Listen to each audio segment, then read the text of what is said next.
Peggy 18.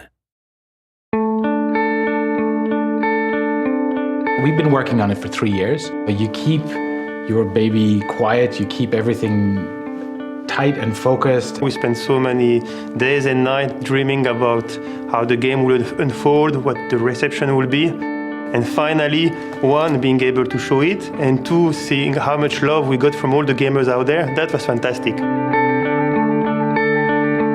So we're here today to answer some of the questions from the fans.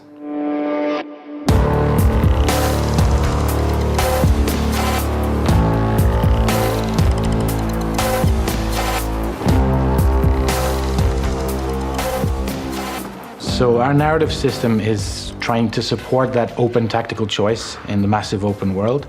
So as such, we've made this complete story non-linear, so the players can attack different situations in any order that they want to. We have a system that's based around destabilizing the cartel, causing a lot of chaos in the world, and everything that you do in the world is in support of that main narrative. What's exciting is the chain of consequences. You know, I mean, we've all seen the movies, we've all heard about the stories, about how a small team of strong men can all of a sudden be the little cog that changes the whole structure. What we've tried to do is give players an end objective and then leave it up to them about how they achieve that objective. So if I take an example of a camp where I need to retrieve a piece of intel, I have a lot of different options available to me. I could raise the rebellion and go in guns blazing, mortar strikes, and lots of heavy artillery. Or I could take this more stealthy option, the other end of the spectrum. We could go take a helicopter, a group of us, recon the site from a distance to know where the enemy placements are. We could base jump in silently behind enemy lines, moving stealthily. With our night vision goggles, we can see everything. Their visibility is reduced, so it's much easier for us to move through the camp. We retrieve the intel and we leave without killing anybody and without raising any alarms. However, the only people who have the answer of how the missions are going to work, it's you guys, the day you're gonna put your hands on that game. Open world is the answer to tactical. With this game, you have access to the choice of the gear, the location, the time of the day. This allows us to give the players the chance to go anywhere, to really open up those tactical choices and to play the way they want and write the stories they want. The rule is very simple. We've built the game with always 4 characters at the same time. So if you're alone, you're gonna have 3 AIs. If you're playing with one buddy, you're gonna have 2 AIs, etc.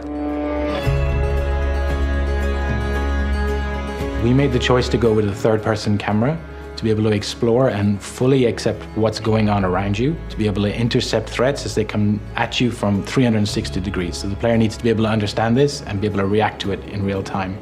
We also have a hybrid gameplay whereby you can switch to iron sights. You're going to go into first-person mode for that fast, reactive gameplay.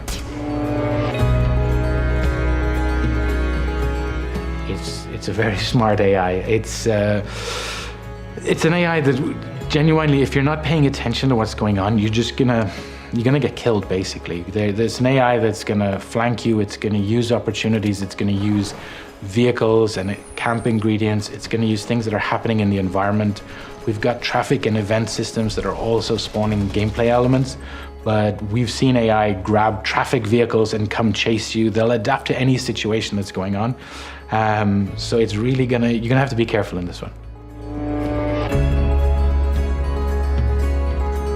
Authenticity is really, it's a pillar of the brand. It's something that people have come to expect. We are working with the experts that we have inside the group, so we are working with Red Storm and the UB Authenticity team.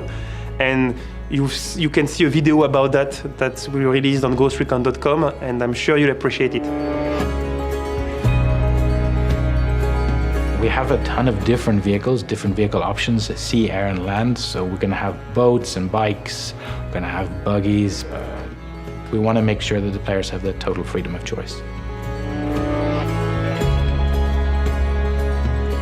Customization has always been a core part of the brand in Ghost Recon, so we want to make sure that players can really become that ghost. You're going to have a lot of opportunity to change your physical makeup as well as the kind of outfits, the clothes you're wearing, the equipment you're going to bring into the field It's going to give you new tactical options, whether they're distractions like flares, whether they're mines, C4 grenades, but also different weapon types that can be augmented with a multitude of different attachments. You'll be able to deploy the power of Gunsmith to the other components of the game, and I can't wait to see what are the combinations that we are going to see on the battleground. The next steps for us is to finish the game. We're all really excited. What we want is to deliver the best game possible, so we've been spending our days and nights just for that goal. We've kind of raised the bar for ourselves. We've set an expectation level, and we're on track, but there's still a lot of work to do. The whole team has only one obsession, making sure we polish to get the best game possible out there.